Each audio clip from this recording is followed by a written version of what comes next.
jaga kami ya Tuhan. Pagi ini Engkau tahu kami seberapa yang ada hadir di sini bersama-sama memuji muliakan Engkau ya Tuhan. Engkau tahu keluhan kesusahan kami. Engkau tahu apa yang kami yang butuhkan Tuhan. Tapi Engkau selalu mengenyangkan kami. Engkau selalu melihara kami tanpa selai rambut kami. Engkau telah menjaganya. Engkau sungguh luar biasa. Terima kasih ya Tuhan. Pada pagi hari ini Engkau masih berikan kesempatan untuk hadir bersama-sama kami memujiakan Engkau. Itu karena kemuliaan kasih-Nya Tuhan. Tolong kami Tuhan Yesus. Kalau saat ini kami ada yang bersusah payah, kalau pagi hari ini kami ada yang keluh kesah, kalau kami ada suatu persoalan masalah, kami semua datang kepada pagi hari, mau serahkan semua kehidupan kami ke dalam tangan kasih-Mu. Biarlah Tuhan yang ambil alih di dalam kehidupan kami, karena percaya kami kepada-Mu ya Tuhan. Karena Engkau Allah yang hidup, Allah yang luar biasa, yang sanggup melakukan segala hal apapun di dalam kehidupan kami. Oh Tuhan Yesus, terima kasih Tuhan, terima kasih. Beribu kami mengucapkan terima kasih kepada-Mu. Terpujilah nama-Mu ya Tuhan, terpujilah nama-Mu ya Yesus. Haleluya, amin. Kita masih angkat satu pujian, karya terbesar.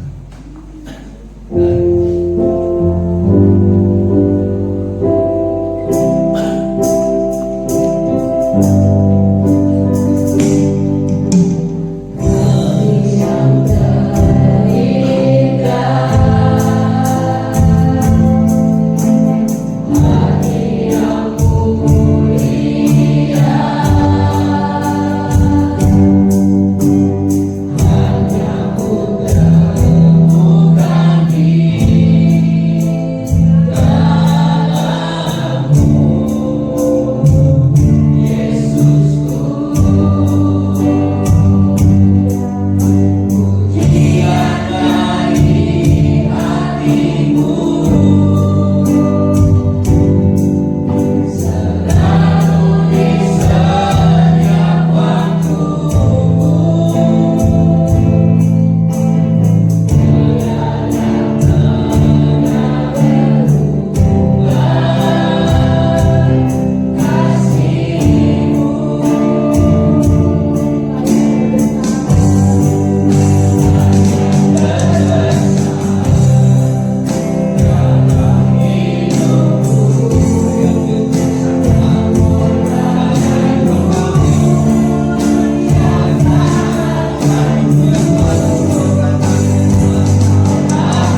Roh Kudus, melahirkan Bapa Maria, yang menderita secara Roh pemerintah Pontius Pilatus, turun ke dalam kerajaan maut, pada hari yang ketiga bangkit pula dari antara orang mati, naik ke surga, duduk sebelah kanan Allah Bapa yang Maha Kuasa. Dari sana Dia akan datang menghukumi orang yang hidup dan yang mati. Aku percaya kepada Roh Kudus, Gereja yang kudus dan sama, persekutuan Roh Kudus, pengampunan dosa, kebangkitan daging dan kehidupan kekal. Silakan duduk.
pulang pergi dalam keadaan baik. Dan bahkan saya boleh berkunjung ke keluarga, teman, dan lebih lagi pelayan. Saya tidak meminta pelayanan, sidang jemaat ya. Sekali lagi saya tidak meminta pelayanan. Datang di sana tanggal 25, ini sekedar info sebelum saya masuk dalam doa ya. Tanggal 25 ada ibadah di kampung kita itu. Saya sengaja datang terlambat dengan pemikiran saya datang sebagai jemaat. saya duduk di belakang dan menggunakan sendal gitu ya, pakai sendal. Dan ibadah sedang berlangsung, saya diminta untuk langsung duduk di depan. Ya, karena diminta saya langsung duduk di depan. Dan dalam suasana ibadah, gembala sidangnya langsung menunjuk untuk saya menyampaikan firman. Awalnya mau jadi jemaat biasa, tapi akhirnya berkhotbah juga tanggal 25. Berlanjut di tanggal 29 itu ada 3 gereja yang meminta untuk pelayanan, tapi akhirnya saya memilih satu gereja yang lebih dahulu meminta saya untuk melayani. Jadi saya pelayanan di kecamatan, dan itu sempat video call dengan majelis dalam ini Pak Amin ya, nanya suasana, dan juga ada Pak Indra, ada Pak Randy yang masih tertinggal di gereja hari itu, dan saya melayani tanggal 29 di kecamatan. Kemudian saat saya berkunjung ke tempat ponakan di rumah kakak, rumah abang, dan dia juga akhirnya datang ke rumah. Paman, gimana kalau tanggal 31 pelayanan di tempat kita? Itu di Jabeng, Manyuke, melewati dari Simpang 3 dari cukup jauh sih jemaat perjalanannya. Berangkat kami dari kampung ya, sudah cukup siang sampai sore, dan sempat mampir ke sahabat, tapi juga merupakan keluarga yang pernah datang berapa kali di rumah gitu ya. Dan sekarang dia mungkin di Pontianak karena bekerja di sana, dia pulang kampung. Bisa sempat makan buah langka juga di sana, buah yang sudah tidak lagi menjadi buah yang ditanam pada umumnya karena lahan dan lain sebagainya. Mungkin saya nikmati buah langka yang dulu masa kecil saya makan, puluhan tahun tidak saya makan, disajikan makanan itu saya makan. Lalu malamnya saya berkhotbah, dan puji Tuhan Bapak Ibu, rupanya saya adalah pengkhotbah pertama yang menggunakan bahasa daerah di gereja tersebut, gitu ya, bahasa ibu, bahasa saya, dan mereka sangat senang gitu ya. Ternyata ada orang yang sudah puluhan tahun tinggal di Jakarta tapi masih fasih berbicara bahkan berkhotbah dalam bahasa daerah. Saya bersyukur pulangnya udah jam 3 pagi ya, subuh sekali, dan puji Tuhan saya masih diberi kesehatan sekalipun rata-rata tidur di atas jam 1 gitu selama kurang lebih 2 minggu di sana, karena ngobrol dan lain sebagainya. Baik, hari ini kita akan masuk dalam pemberitaan firman. Saya minta kita untuk berdoa sekali lagi. Kita tundukkan kepala kita satu dalam doa. Bapa di sorga, kami berterima kasih di minggu pertama di tahun 2025. Dalam segala macam keadaan dan peristiwa yang dialami oleh kami, baik secara pribadi, keluarga, lepas keluarga, bahkan kami sebagai komunitas gereja di tahun 2024. Namun kami menyadari dan mengakui semua ada dalam rencana dan kehendak Tuhan. Kami boleh melewati satu demi satu dalam setiap peristiwa yang ada, membuat kami tetap kuat, membuat kami tetap mampu menghadapi, melewati semua, dan bahkan kami tetap beriman kepada Tuhan Yesus. Berkat kasih karunia Tuhan Yesus kepada setiap kami memungkinkan kami tetap ada, tetap bersama-sama di tempat ini. Kami bersyukur di tahun 2025 ini bahwa kami sudah memasuki hari yang ke-5, dan kami percaya kami akan melawati hari demi hari, minggu ke minggu, bulan ke bulan, sepanjang tahun ini. Kami tidak sendirian, ada Tuhan Yesus yang selalu ada untuk kami, yang selalu mengasihi kami, yang akan terus membela keberadaan setiap kami. Karenanya kuatkan, teguhkan iman percaya kami atau keyakinan kami. Sedikit pun kami tidak bergeser dari iman kepada Tuhan Yesus. Hanya iman kepada Tuhan Yesus yang akan menyelamatkan kami, yang akan membuat kami mampu menghadapi berbagai macam tantangan, kesulitan, tekanan hidup. Apalagi kami hidup di kota besar seperti Jakarta yang tidak mudah ini. Tapi Tuhan sekali lagi ada untuk kami dan selalu siap menyertai, menolong, memberkati kehidupan kami dan keluarga kami. Tibalah saatnya bagi kami Tuhan untuk mendengar firman-Mu. Berfirmanlah kepada setiap kami, pakailah hamba-Mu ini Tuhan, supaya hamba-Mu dimampukan, disanggupkan untuk menjadi saluran berkat. Tidak hanya sidang jemaat-Mu yang diberkati, tapi hamba dan keluarga hamba-Mu pun diberkati Tuhan. Terima kasih banyak Bapa di surga. Berfirmanlah kepada setiap kami. Di dalam nama Tuhan Yesus kami berdoa bersyukur. Haleluya. Amin. Salam. Ya, sidang jemaat yang dikasih oleh Tuhan, firman yang akan saya bagikan ini saya sampaikan kemarin di Kalimantan begitu ya, tapi sidang jemaat kan belum dapat.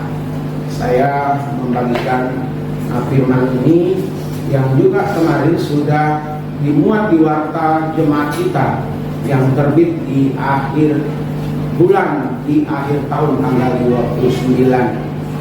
Baik, kita akan membaca kitab Yosua pasal yang pertama ayat 1 sampai ayatnya yang ke-18. Kita akan membaca dengan bersahut-sahutan. Yosua pasal 1 ayat 1 sampai 18. Saya akan memulai ayat yang ganjil, sidang jemaat ayat yang genap, demikian seterusnya hingga ayatnya yang ke-18. Perintah Tuhan kepada Yosua untuk merebut tanah Kanaan. Sesudah Musa hamba Tuhan itu mati, berfirmanlah Tuhan kepada Yosua bin Nun abdi Musa itu, demikian: Hambaku Musa telah mati, sebab itu persiapkan seberangnya sungai Yordan ini, engkau dan seluruh bangsa ini menuju negeri yang akan diberikan kepada mereka, kepada orang Israel itu. Setiap tempat yang akan diinjak oleh telapak kakimu kuberikan kepada kamu, seperti yang telah kujanjikan kepada Musa. Daripada gunung dan gunung Libanon yang di sebelah sana itu sampai sungai besar yang di sungai Efrat, seluruh tanah orang Het, sampai laut besar di sebelah matahari yang bermanfaat, semuanya itu akan menjadi daerahmu. Seorang pun tidak akan dapat bertahan menghadapi engkau seumur hidupmu. Seperti aku menyertai Musa, demikianlah aku akan menyertai engkau. Aku tidak akan membiarkan engkau dan tidak akan meninggalkan engkau. Buatkan dan teguhkan hatimu, sebab engkau yang akan memimpin bangsa ini memiliki negeri yang dijanjikan dengan bersumpah kepada nenek moyang mereka untuk diberikan kepada mereka. Hanya kuatkan dan teguhkanlah hatimu dengan sungguh-sungguh. Bertindaklah hati-hati sesuai dengan seluruh hukum yang telah diperintahkan kepadamu oleh hamba-Ku Musa. Janganlah menyimpang ke kanan atau ke kiri, supaya engkau beruntung kemanapun engkau pergi. Jangan engkau lupa memperkatakan kata orang ini, tetapi renungkanlah itu siang dan malam, supaya engkau tidak hati-hati sesuai dengan segala yang tertulis di dalamnya. Sebab dengan demikian perjalanan akan berhasil dan engkau akan beruntung. Bukankah telah kuperintahkan kepadamu, kuatkan dan teguhkanlah hatimu, jangan kecut dan tawar hati, sebab Tuhan Allahmu menyertai engkau kemanapun engkau pergi. Lalu Yosua memberi perintah kepada pembantu yang berpasukan bangsa itu, katanya, jalanilah seluruh perkemahan dan perintahkanlah kepada bangsa itu demikian: sediakanlah bekalmu, sebab dalam 3 hari kamu akan menyeberangi sungai Yordan ini untuk pergi menduduki negeri yang akan diberikan Tuhan Allahmu kepadamu untuk diduduki. Pada orang Ruben, pada orang Gad, dan kepada suku Manasye yang setengah itu berkata Yosua demikian. Ingatlah kepada perkataan yang dipesankan Musa hamba Tuhan itu kepadamu, yakni Tuhan Allahmu mengaruniakan keamanan kepadamu dan memberikan kepadamu negeri ini. Perempuan-perempuan yang banyak anak di antara kamu dan kamu boleh tinggal di negeri yang diberikan seorang anak di seputar Yordan. Tetapi kamu semua orang yang jaga perkasa harus menyeberangi depan saudara-saudaramu dengan bersenjata dan haruslah menolong mereka. Sampai Tuhan mengaruniakan keamanan kepada saudara-saudaramu seperti kepada kami juga. Dan mereka juga menduduki negeri yang akan diberikan kepada mereka oleh Tuhan Allahmu. Kemudian bolehlah kamu pulang kembali ke negerimu sendiri dan menduduki negeri yang diberikan Musa hamba Tuhan itu kepadamu di seberang sungai Yordan, di sebelah matahari terbit. Lalu mereka menjaga Yosua, katanya, segala yang diberikan kepada kami dan menantikan kami akan pergi. Sama seperti kami mendengarkan perintah Musa, demikianlah kami akan mendengar perintahmu. Hanya Tuhan Allahmu kiranya menyertai engkau seperti Ia menyertai Musa. Setiap orang yang mendengar perintahmu dan tidak mendengar perkataanmu, apapun yang kamu perintahkan kepadanya, dia akan dihukum mati. Hanya kuasa dan kebenaran ini. Amin. Jemaat yang dikasihi oleh Tuhan,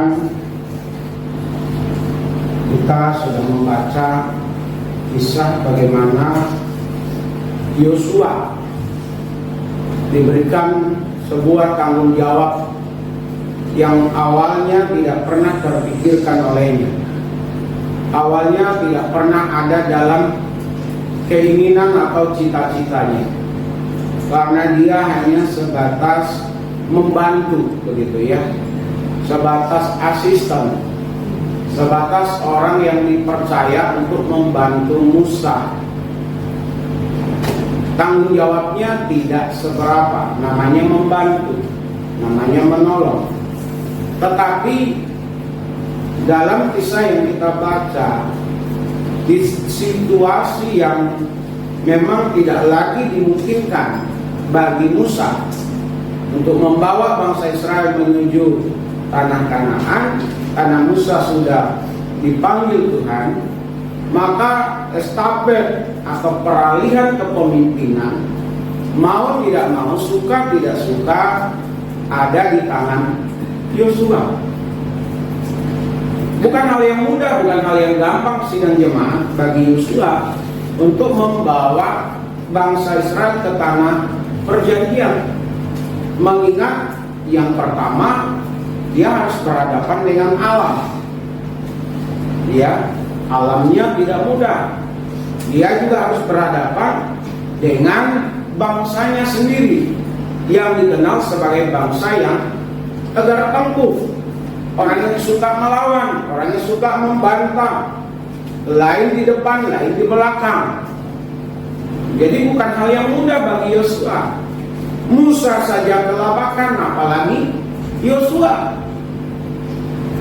Belum nanti diperhadapkan dengan orang-orang atau bangsa-bangsa yang siap melawan, siap menghadang saat menuju tanah Kanaan, karena mereka melewati banyak bangsa.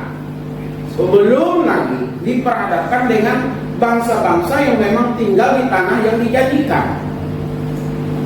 Jadi tidak mudah bagi Yosua.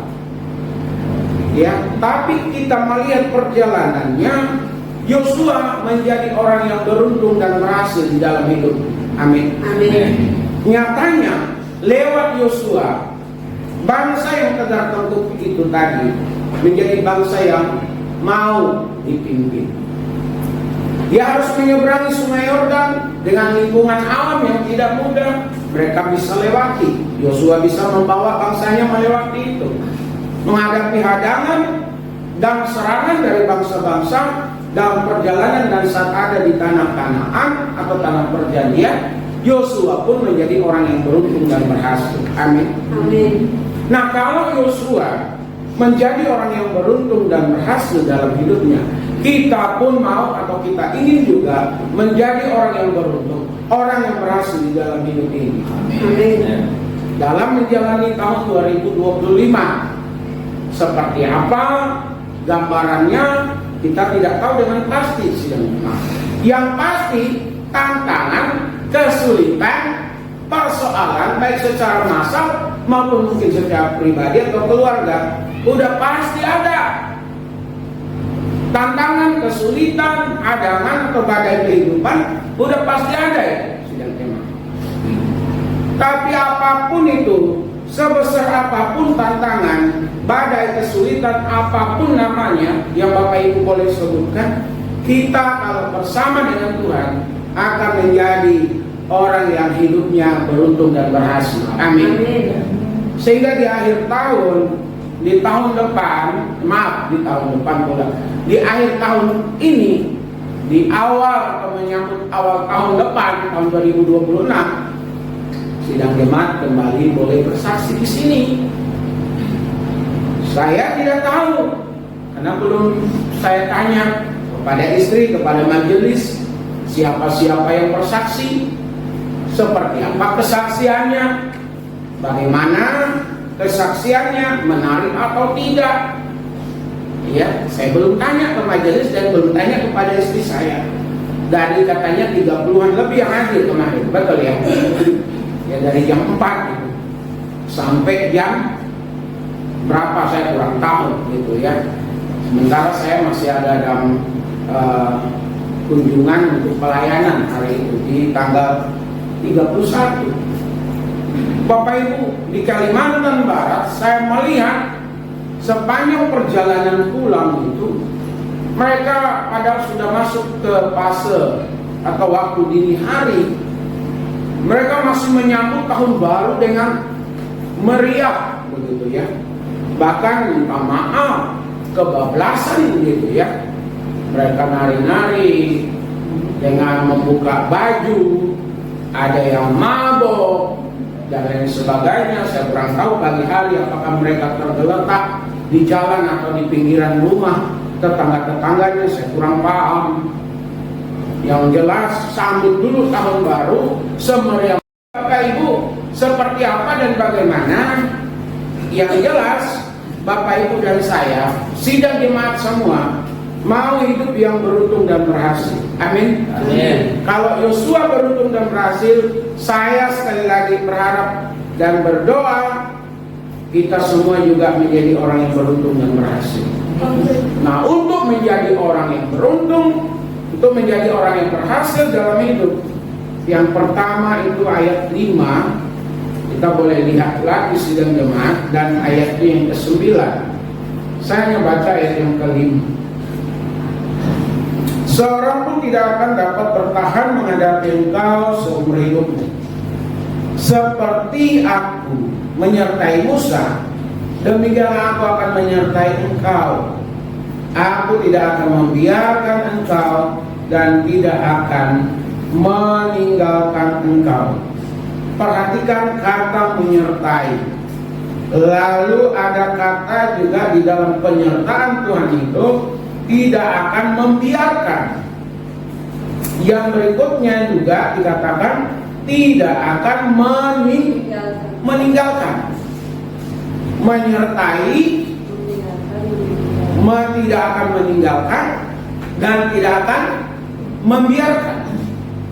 Jadi yang pertama itu, Bapak Ibu dan saya untuk hidup yang beruntung dan berhasil, gereja kita untuk beruntung dan berhasil tahun ini dan tahun-tahun yang akan datang, kita harus berpegang kepada janji Tuhan bahwa Tuhan akan senantiasa menyertai kita. Amin. Amin. Tuhan akan menyertai menyertai. Tuhan yang seperti apa yang menyertai Bapak Ibu dan saya? Tuhan yang hidup. Tuhan yang seperti apa sih yang menyertai Yosua? Tuhan pencipta kali langit dan bumi. Tuhan yang memilih bangsa Israel sebagai bangsa pilihan. Berarti Tuhan itu juga yang memilih Bapak Ibu dan saya, memilih kita semua untuk menjadi umatnya. Tuhan yang seperti apa yang menyertai Bapak Ibu dan saya? Tuhan yang perkasa. Amin. Amin. Tuhan yang seperti apa menyertai Bapak Ibu dan saya? Tuhan yang mengerti dan memahami perasaan dan keadaan kita.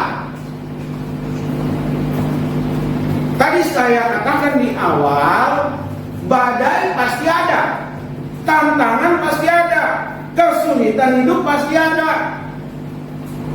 Ya, seperti apa dan bagaimana nanti kita lihat bulan-bulan yang akan datang. Tapi kita tidak boleh takut. Orang lain boleh takut, orang lain boleh cemas, orang lain boleh khawatir. Kita sebagai orang-orang yang memegang dan berpegang kepada janji Tuhan, bahwa Tuhan menyertai kita, tidak boleh khawatir, takut dan gelisah. Amin. Amin. Namanya disertai. Artinya Tuhan itu ada bersama-sama dengan keadaan situasi apapun dengan kita. Amin. Amin. Namanya menyertai berarti dia hadir. Namanya menyertai, dia tahu pasti keadaan kita, kesulitan kita, pergumulan kita, sakit penyakit kita, kesepian kita. Jadi Bapak Ibu yang dikasih oleh Tuhan, berpeganglah kepada janji Tuhan kalau kita mau hidup yang beruntung dan berhasil. Jangan percaya omongan orang. Jangan percaya dengan kata-kata orang lain yang bisa saja mengintimidasi, yang bisa saja membuat Bapak Ibu dan saya takut, khawatir, termasuk berita-berita online, berita-berita TV dan lain sebagainya, Bapak Ibu. Yang beritanya itu tidak baik-baik saja untuk kita dengar. Tapi kalau Bapak Ibu dan saya percaya kepada janji penyertaan Tuhan, apapun yang terjadi, Dia ada untuk kita. Amin. Amin. Dia selalu beserta dengan kita. Kalau ada kesulitan, kita tidak sendiri. Dia tidak pernah akan biarkan Bapak Ibu. Dia tidak akan pernah biarkan kita bergumul sendiri dalam pergumulan kita. Tantangan-tantangan yang ada, kita tidak akan pernah ditinggalkannya. Ada banyak kisah itu Bapak Ibu. Katanya hidup bersama, termasuk pasangan itu. Nanti akan saya tulis dalam pelita mentonya seperti apa hasil pengamatan saya pulang kampung kemarin. Di gereja ada janji dalam suka duka, dalam susah senang, dalam keadaan sakit sehat, tetap untuk hidup bersama. Itu firman Tuhan Bapak Ibu. Tapi tidak sedikit akhirnya tidak kuat hidup susah, tidak kuat hidup gak ada uang Bapak Ibu. Ini kebanyakan mereka yang punya uang nih. Pada saat tidak punya uang pasangannya, pada saat pasangannya tidak punya duit, dia cari orang yang punya duit, ditinggal. Cari orang yang punya duit. Semoga ibu-ibu yang ada di sini tidak begitu ya dengan suaminya ya. Kita selalu setia. Jemaat yang setia sama Tuhan dan setia sama pasangan. Tidak ditinggal. Tuhan begitu Bapak Ibu. Sekalipun kita seperti apa dan bagaimana, Tuhan tidak pernah meninggalkan kita. Amin. Dia tidak pernah membiarkan kita.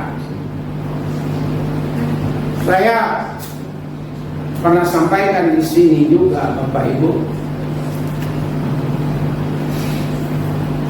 Saya datang bersama dengan orang tertentu yang punya kuasa di tempat di mana saya bekerja. Kita datang ke satu perusahaan travel terbesar di Indonesia. Kita datang ke kantornya. Kita harus menyerahkan KTP. Kita ditanya mau ketemu siapa, keperluannya apa. Ya, kita masuk harus menggunakan kartu tamu. Pada saat kita lewat, orang hanya melihat dengan tatapan yang biasa. Ya, kita masuk ke kantor itu dan kita ketemu dengan pemiliknya, perintis dan pemilik perusahaan terbesar itu, travel terbesar di Indonesia. Karena motonya juga nama travelnya itu untuk dunia.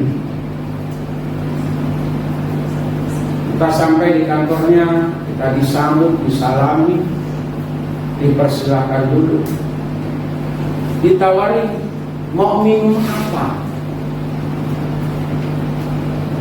Dia tidak panggil orang loh, Bapak Ibu. Dia tidak panggil karyawannya. Dia pemilik, dia perintis perusahaan itu, datang kita, kan ada karyawannya itu. Dia tidak pakai karyawannya untuk melayani kami, Bapak Ibu. Ditawari mau minum apa. Setelah kita sebut, saya meminta kopi, Bapak Ibu. Kita tidak boleh menyeduh, dia yang mengambil dan menyeduhkan. Luar biasa, Bapak Ibu. Ya. Lalu kita turun dari lantai 6, dari ruangannya, keluar dari ruangannya, ditemani. Biasanya yang saya temui juga hanya sebatas di kantor itu saja. Kita keluar, saya pengalaman begitu, dibuka pintu, dia hanya sampai di kantor itu aja. Tapi ini orang, ini bos besar, Bapak Ibu, dia buka pintu, dia temani kita melewati ruangan demi ruangan sampai ke liftnya. Dia juga yang nekan, dia yang mempersilahkan kami masuk duluan, baru dia masuk. Kita turun ke bawah, dia ikut turun, Bapak Ibu. Lalu waktu kita mau naik ke mobil, dia juga yang bukakan pintu. Dia bilang hati-hati di jalan. Wah, luar biasa, Bapak Ibu. Saya menjadi orang yang terhormat di kantor itu. Saya termasuk orang yang akhirnya dihormati karena berjalan bersama dengan beliau, mulai dari buka pintu kantornya, melewati ruangan demi ruangan. Orang yang bertemu, karyawan yang bertemu dengan kita, memberi hormat. Berarti saya juga ikut dihormati. Wah, ini luar biasa. Apalagi dengan Tuhan kita. Memang tidak terlihat, Bapak Ibu, tapi Dia ada untuk kita. Amin. Jadi apapun perjuangan Bapak Ibu, kesulitan apapun yang Bapak Ibu temui, kita jumpai dalam kehidupan ini, ingat selalu akan jadi Tuhan. Dia beserta dengan kita. Kalau Dia beserta dengan kita, kita akan menjadi orang yang beruntung dan berhasil dalam hidup. Termasuk untuk tahun ini, tahun 2025. Yang kedua, sidang jemaat. Tapi ada juga kisah yang lain sebenarnya. Kisah saya diinterogasi di Kapolres Bogor itu. gara-gara asrama kami didatangi massa, dihancurkan massa tahun 93, waktu saya ada di Boyolali Gede beserta dengan beberapa teman. Tapi itu tidak usah saya ceritakan, Bapak Ibu ya. Nah, yang kedua, kuat dalam menghadapi tantangan. Ayat 6 sampai ayat 7 dan ayatnya yang ke-9. Saya baca untuk kita sidang jemaah. Ayatnya yang ke-9. Bukankah telah kuperintahkan kepadamu, kuatkan dan teguhkanlah hatimu, janganlah kecut dan tawar hati, sebab Tuhan Allahmu menyertai engkau kemanapun engkau pergi. Yang kedua itu kuat dalam menghadapi tantangan. Halo, kuat dalam menghadapi tantangan. Tadi saya sudah katakan, Yosua berhadapan dengan tantangan alam. Alam menjadi tantangannya. Panas kepanasan, dingin kedinginan, kan begitu Bapak Ibu. Lalu diperhadapkan dengan bangsanya yang disebut sebagai bangsa yang tegar tempur.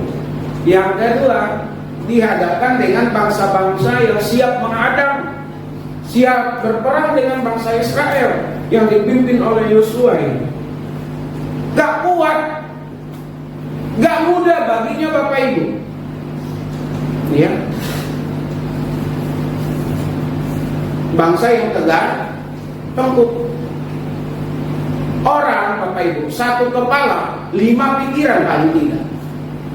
Kalau kita di sini ada 30, pikiran kita bisa 39-40 minimal.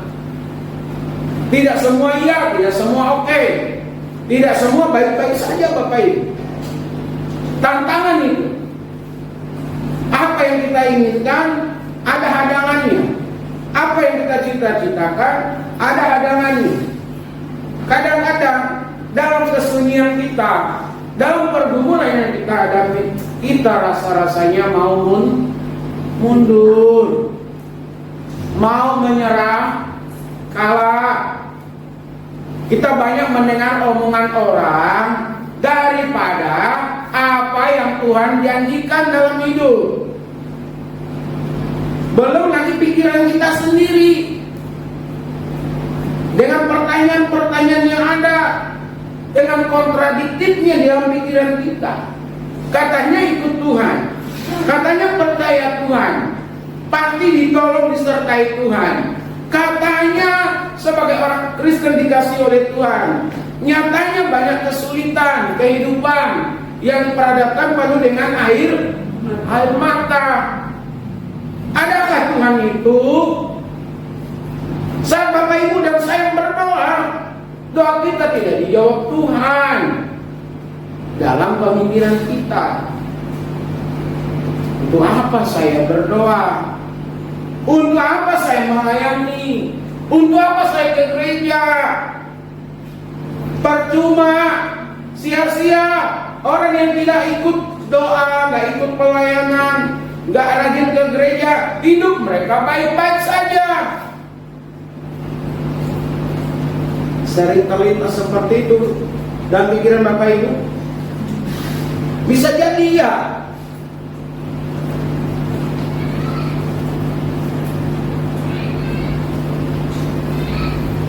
Saat sebelum saya pulang ada komunikasi dengan saudara.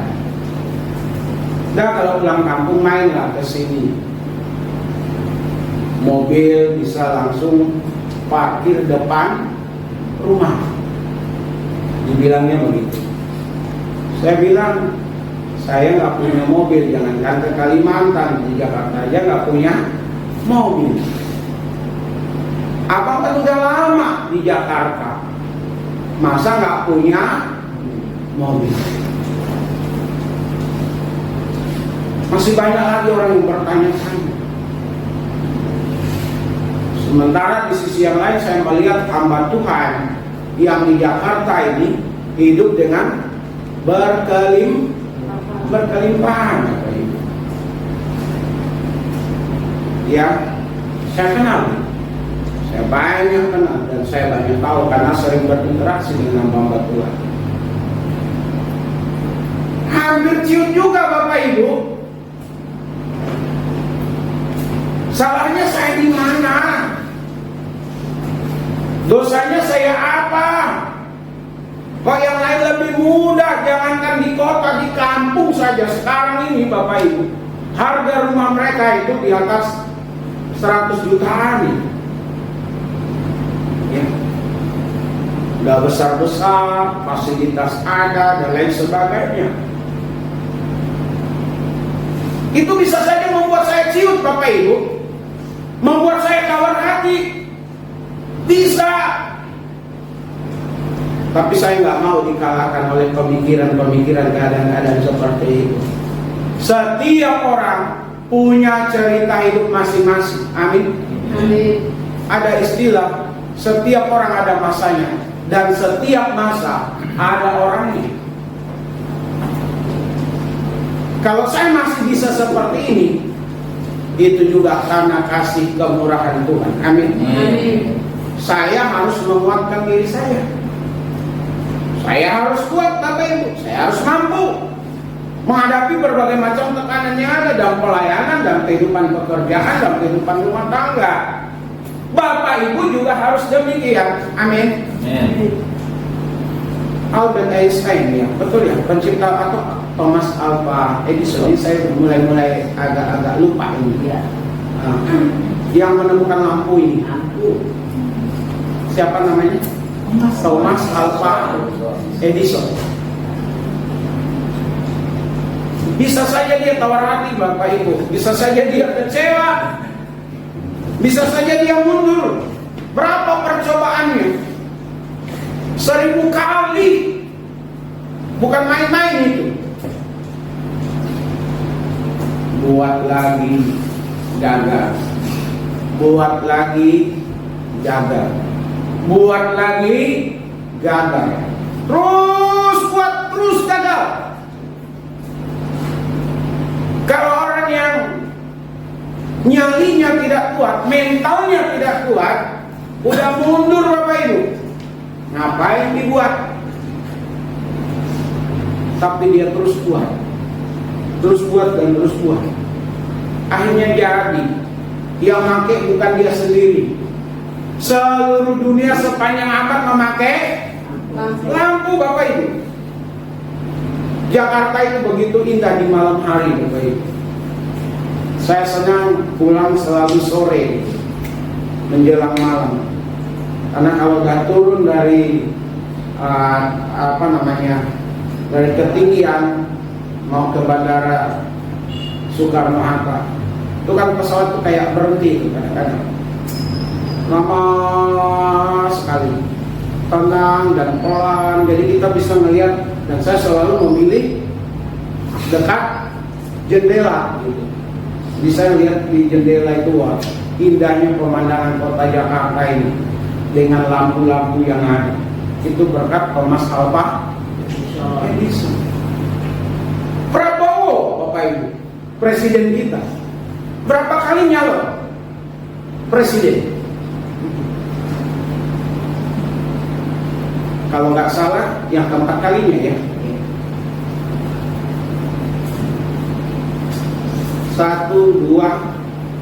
Dua kali lawan Jokowi. 2 kali lawan Jokowi, 2014 sama 2019. Kemudian 1 kali menjadi calon wakil presiden berpasangan dengan Ibu Megawati. Aduh Bapak Ibu, kalau mentalnya bukan mental petarung, itu nyalon Bapak Ibu. Jangankan nyalon wakil presiden dan presiden, nyalon jadi anggota DPRD kabupaten saja ratusan juta uang habis. Naik lagi ke kabupaten, ke provinsi, naik lagi ke pusat, ember-emberan. Emang benar gitu loh. Miliaran uang,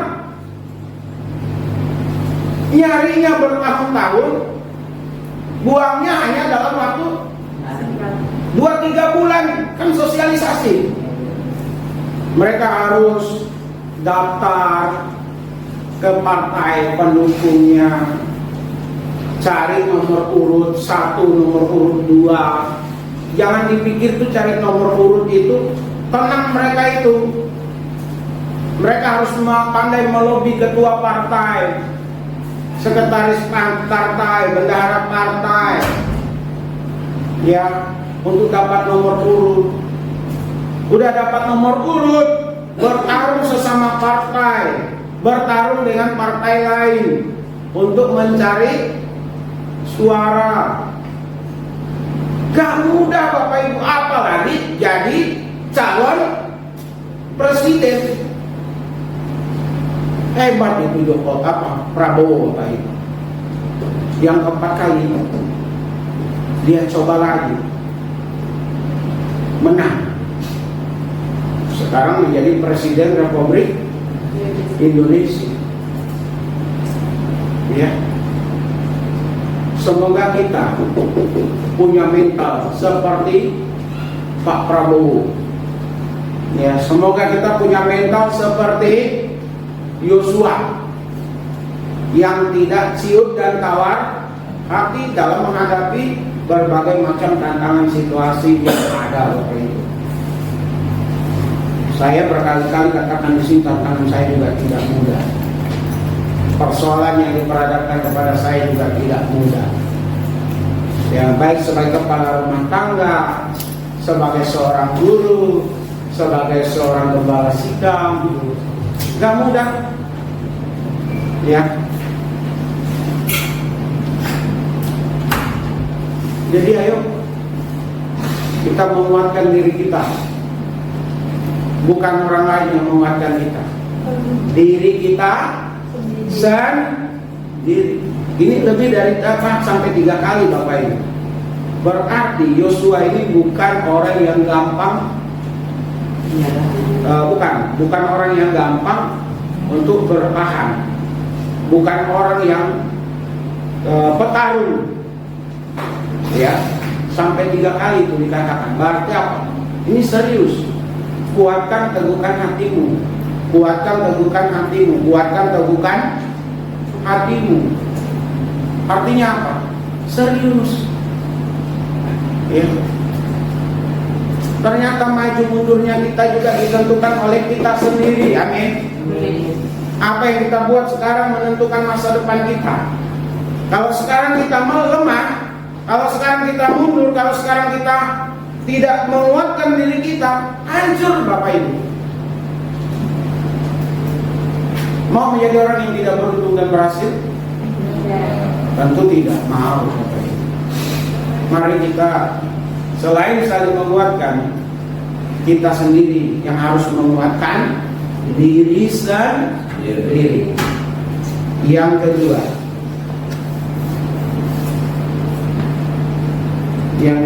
Bapak Ibu coba perhatikan di ayatnya yang ke-9. Bertindak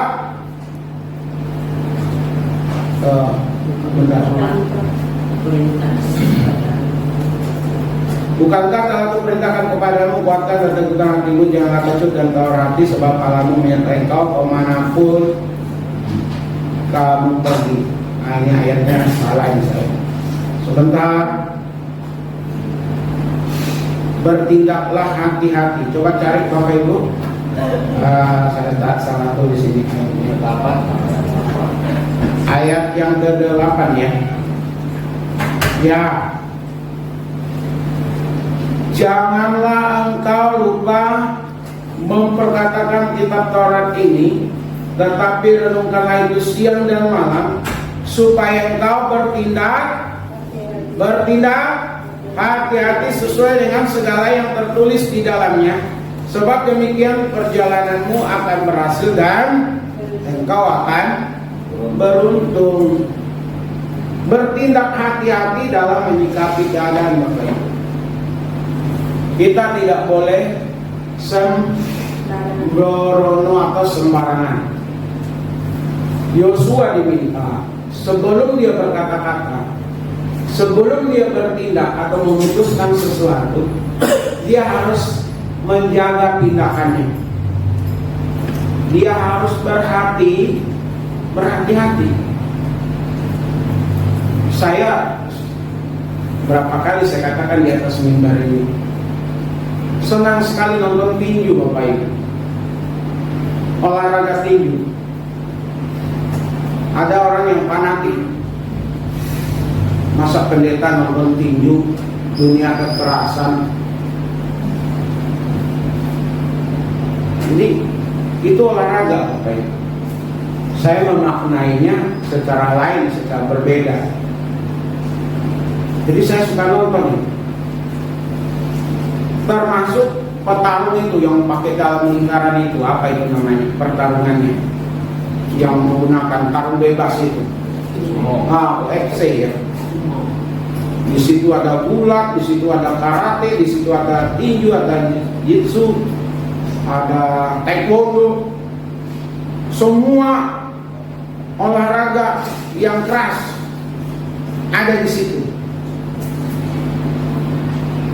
Saya menyaksikan itu Bapak Ibu. Tinju misalnya, kalau dia seorang petinju, dia tidak berhati-hati Bapak Ibu. Sekalipun dia punya tenaga yang kuat, latihan yang cukup, tapi sembarangan ninju orang Bapak Ibu. Saya udah perhatikan itu, nonton berkali-kali. Wah, orang yang menghabiskan tenaganya, ya ini dia, nggak lama ini pasti kalah. Nanti memasuki pertengahan ronde berikutnya, kalau misalnya 10 ronde masuk ke ronde ke-6, kalau itu 10 ronde, kalau itu 12 ronde berarti masuk ronde yang ke-7. Kalau dia masih bertahan dari 1 ke 5, dari 1 ke 6, masuk ronde-ronde berikutnya, karena dia main pukul sembarangan itu, jadi lemah. Jadi akhirnya biarpun dia tenaganya kuat, dia latihan dan dia pengalaman, kalau sembarangan itu kalah Bapak Ibu, bisa KO. Ya, saya lihat juga petarung bebas itu, waduh, dia suka nolok orang lawannya, diintimidasi lawannya. Kalau ditinju juga dia biarkan dirinya ditinju, ditendang. Akhirnya waktu ditinju benaran itu berkali-kali, keok juga, KO, kalah. Kita juga dalam hidup ini Bapak Ibu tidak boleh sembarangan. Memutuskan sesuatu dipikir dulu. Anak-anak remaja udah mulai jatuh cinta. Mana ini termasuk yang di atas? Kan saya lihat nih anak-anak yang laki-laki ini ganteng-ganteng. Dan lalu saya lihat juga yang gadis-gadis cantik-cantik, gantengnya ngalahin bapaknya, cantiknya ngalahin mamanya. Bener kan? Betul. Pak Redi, gantengnya ngalahkan bapaknya. Bener kan? Cantiknya ngalahin mamanya. Bener kan?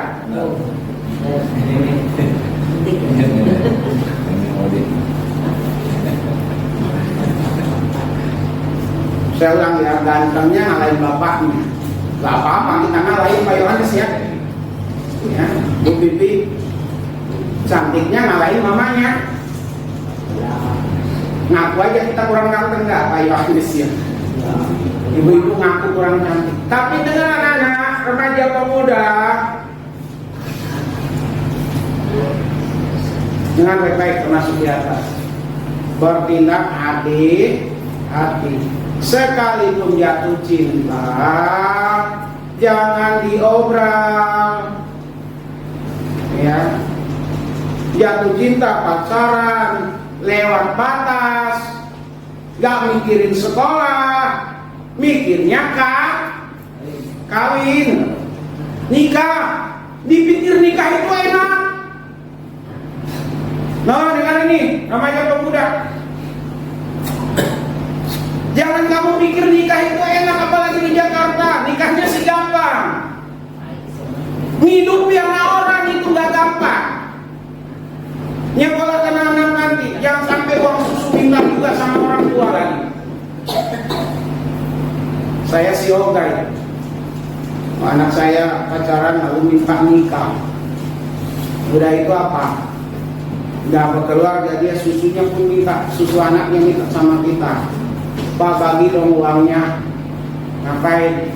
Mau beli susu untuk anak, untuk cucu. Cucu nggak ada susunya. Aduh, katanya sih nenek kakek lebih sayang sama cucu demi cucu. Mau bapak ibu dibebani lagi?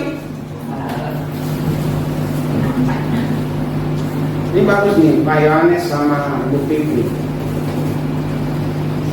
Ini anak-anak dikuliahkan, yang kerja ini kan kerja yang benar.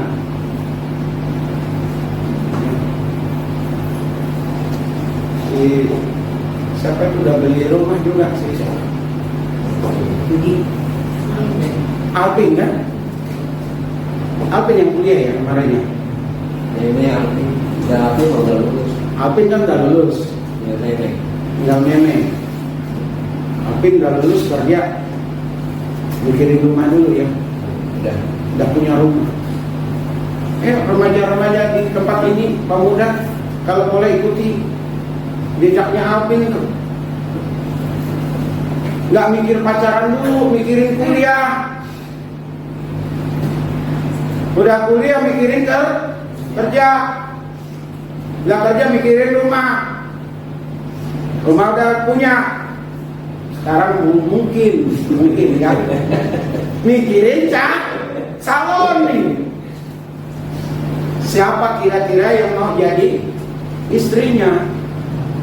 Cari istri juga harus hati-hati, bertindak hati-hati. Ngakunya masih gadis, nggak taunya janda anak satu gitu ya.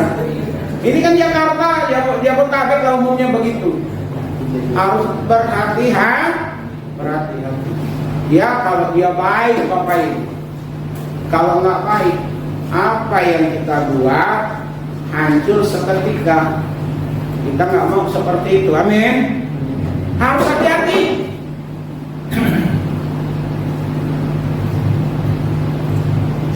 Oke, dia bukan yang seperti itu.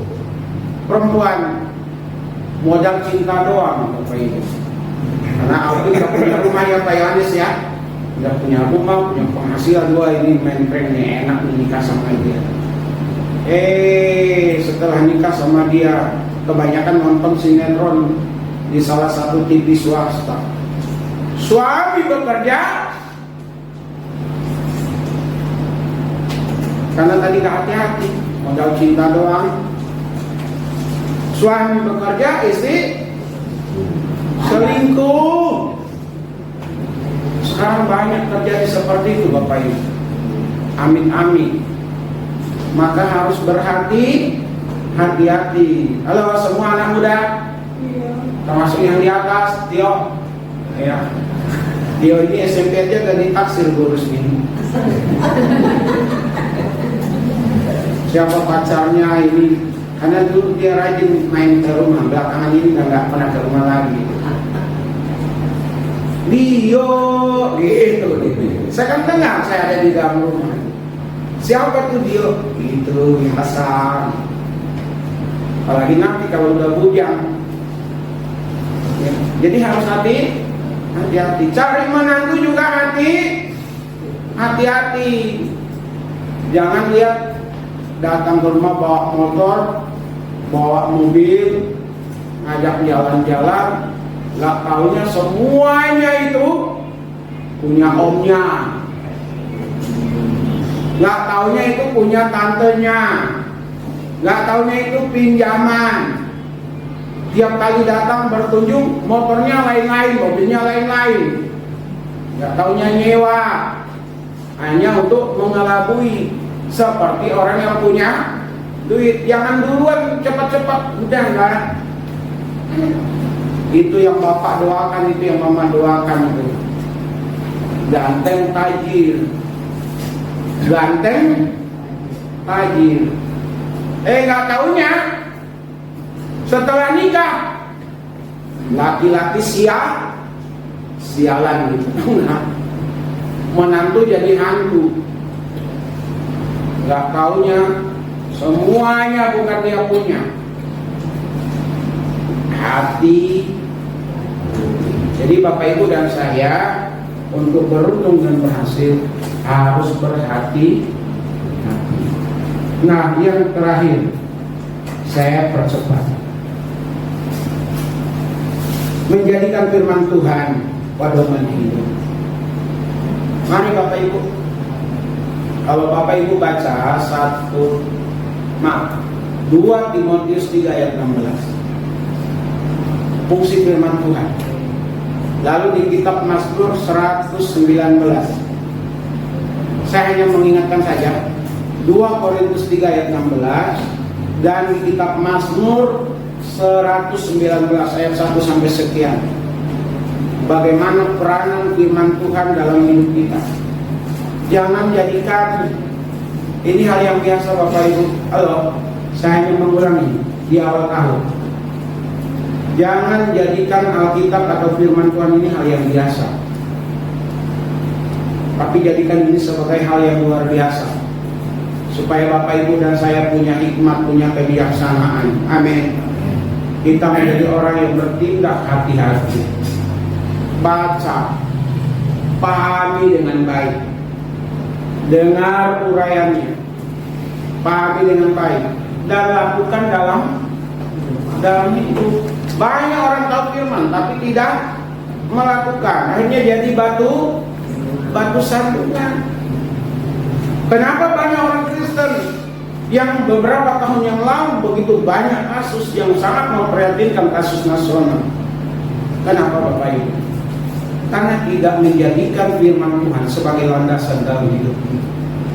Ini dianggap tulisan biasa, dianggap buku biasa sama seperti buku yang lain. Tidak Bapak Ibu. Maka sebelum membaca ini diambil satu itu berdoa dulu. Ya. Berita-berita online itu banyak, di YouTube juga banyak. Ada yang setiap hari. Oke. Jangan dilewatkan. Ini yang banyak nonton TV. Nonton TV-nya banyak daripada baca firman. Yang ditonton nangis, yang nonton ikut nangis. Sinetron itu kan begitu ya. Lagi kalut, lagi nangis, yang nonton ikut nangis. Di sini sih nggak ada ya. Di sini bukan penggemar sinetron Korea atau apa. Tapi kan banyak anak-anak muda, banyak game, banyak YouTube yang ditonton, banyak lihat Instagram, TikTok, dan lain sebagainya. Hanya sebatas konsumtif, tidak menjadi orang yang berperan aktif. Jangan Bapak Ibu, saya mengajak anak-anak muda terutama, jangan menjadi konsumtif. Jadilah orang yang produktif. Amin. Kamu bayar kuota itu, pakai wifi, orang tuamu yang bayar wifi-nya ratusan ribu. Habis waktumu hanya lihat TikTok, lihat game, Facebook. Kalau anak muda apa? Game pada umumnya kan? Boleh nggak main game? Boleh nggak main game? Boleh. Tapi batasi diri, yang paling utama firman Tuhan.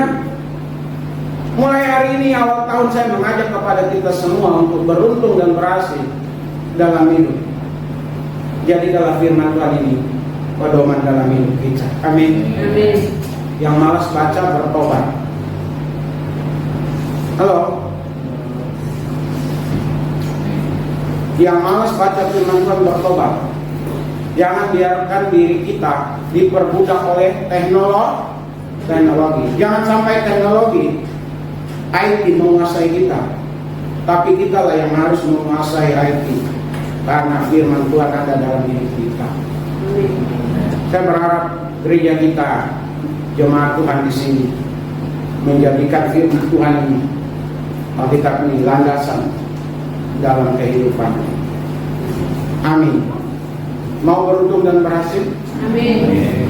Jadi kalau mau beruntung dan berhasil dalam hidup ini, yang pertama, berpegang pada firman Tuhan. Yang kedua, kuat dalam menghadapi tantangan. Yang ketiga, bertindak hati-hati dalam menyikapi setiap persoalan. Yang keempat, jadikan firman Tuhan landasan atau pedoman dalam hidup, supaya kita beruntung dan menjadi orang yang berhasil. Amin. Tuhan Yesus memberkati kita semua. Semoga Tuhan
jelas, semakin lebar, semakin tinggi kasih karunia Tuhan Yesus atas kehidupan baik pribadi maupun keluarga kami, bahkan keluarga besar GKRI kami di tempat ini. Hamba berdoa untuk setiap sidang jemaatmu, keluarga lepas keluarga, dari bayi, anak-anak hingga kami usia dewasa, usia lanjut. Biarlah terus belajar dan terus belajar untuk beriman, berpengharapan kepada Tuhan Yesus. Kami tidak boleh kalah oleh tekanan, oleh keadaan, situasi yang diperhadapkan kepada kami, baik yang datangnya dari dalam maupun datangnya dari luar, baik dari manusia maupun dari kekuatan di luar manusia, yaitu iblis. Kami berdoa supaya Tuhan tambah-tambahkan hikmat, bijaksana, karunia kepada setiap kami, supaya kami semua dapat membedakan mana yang baik, mana yang tidak baik, dan kami mengambil yang terbaik dalam kehidupan ini. Kami berdoa untuk anak-anak remaja, pemuda, Tuhan, tanamkan dalam diri mereka bahwa mereka berbeda dari dunia ini. Mereka tidak tercemar dan dicemarkan oleh dunia ini, tapi mereka menyadari bahwa mereka adalah baik Allah yang harus menjaga kekudusan hidup, yang harus memberikan terbaik untuk Tuhan, dan berpikiran positif, memacu diri dalam dunia persaingan yang semakin tajam, supaya remaja pemuda di tempat ini bukan menjadi orang-orang yang tertinggal dan ditinggalkan, tetapi manusia-manusia yang unggul, yang membanggakan orang tua, yang membanggakan gereja, dan lebih-lebih lagi yang menyenangkan hati gereja. Karenanya biarlah mereka berusaha sedemikian rupa, dan apa yang mereka usahakan dibuat Tuhan berhasil, baik sebagai pelajar maupun mahasiswa dan pekerja. Di dalam nama Tuhan Yesus, kami juga berdoa untuk kami orang tua, untuk kami yang dewasa, supaya apa yang kami kerjakan kami doakan, apa yang kami doakan kami kerjakan, dan di luar itu semua Tuhan memberikan yang lebih untuk kami semua. Tuhan, kami berdoa bersama untuk gereja di tempat ini. Biarlah kemuliaan Tuhan terpancar dengan jelas di dalam diri kami, di sekitar lingkungan kami, dan dimanapun kami berada. Yakinkan setiap kami bahwa Tuhan hadir. Tuhan tidak pernah membiarkan dan meninggalkan kami. Dalam kekurangan, kelemahan, ketidakberdayaan kami, Tuhan akan memulihkan, Tuhan akan menguatkan, dan Tuhan Yesus akan membuat kami berhasil. Tidak hari ini, mungkin tahun-tahun yang akan datang, termasuk untuk cita-cita kami semua, Tuhan, dalam keluarga kami. Kami berdoa daerah ini supaya tidak ada penggusuran. Di dalam nama Tuhan Yesus, gereja di tempat ini tetap ada, sidang jemaat pun tetap ada. Ada rencana dan maksud Tuhan bagi kami semua untuk mendatangkan kemuliaan nama Tuhan. Karenanya pakai media yang kami gunakan, YouTube, media yang kami gunakan, Facebook, WA, dan kami secara pribadi, supaya lewat kami orang boleh dikuatkan, dihiburkan, dan berkemenangan dalam hidup. Lewat kami rindu juga Tuhan, ada jiwa-jiwa baru yang datang di tempat ini untuk beribadah kepada Tuhan, untuk diberkati bersama-sama. Kami berdoa secara khusus yang jemaat yang sudah lama tidak bersama dengan kami. Biar mereka tidak melambang buana dengan pemikirannya, dengan konsepnya, dengan pembenaran dirinya, siapapun itu Tuhan. Biar mereka bertekun lutut di hadapan Tuhan, karena di luar Yesus mereka akan sia-sia. Di luar Yesus mereka akan binasa. Di luar Yesus tidak akan ada damai sejahtera, baik pribadi maupun keluarga. Karenanya hamba berdoa berdoa lawat Tuhan sedang jemaatmu yang demikian. Lawat Tuhan supaya kami sama-sama diberkati di tempat ini, menikmati kasih karunia yang daripada Tuhan Yesus. Kasihani jemaat Tuhan yang jauh daripada-Mu sebagaimana Tuhan mengasihi kami. Bapa, kasih-Mu tidak pernah luntur untuk kami, tidak pernah luntur untuk sidang jemaat-Mu yang malas beribadah, yang sulit bersatu dengan kami. Kami berdoa bersama, kemuliaan Tuhan nyatakan di tempat ini. Dengar segala doa kami, teguhkan panggilan kami Tuhan. Adakan mujizat-Mu di tempat ini. Apa yang kami doakan terwujud nyata Tuhan. Kesaksian demi kesaksian boleh kami kumandangkan kepada sesama maupun kepada orang lain. Sidang jemaatku kami semua akan tinggalkan tempat ini untuk kembali ke rumah masing-masing dan berbagai aktivitas yang ada sepanjang minggu ke depan. Tuhan campurlah, Tuhan meracara kami supaya minggu yang akan datang kami kembali dipertemukan beribadah dan melayani di tempat ini dari minggu ke minggu, bulan ke bulan sepanjang tahun 2025 ini. Inilah doa kami kepada Tuhan Yesus Kristus. Kami sampaikan doa ini dan mari sekali jemaat kita bersama-sama mengucapkan doa Bapa kami. Bapa kami yang di surga, dikuduskanlah namamu, datanglah kerajaan-Mu, jadilah kehendak-Mu di bumi seperti di surga. Berikan kami pada hari ini makanan kami yang secukupnya, dan ampunilah kesalahan kami, serta kami juga mengampuni orang yang bersalah kepada kami. Dan jangan membawa kami dalam pencobaan, tapi lepaskanlah kami dari yang jahat.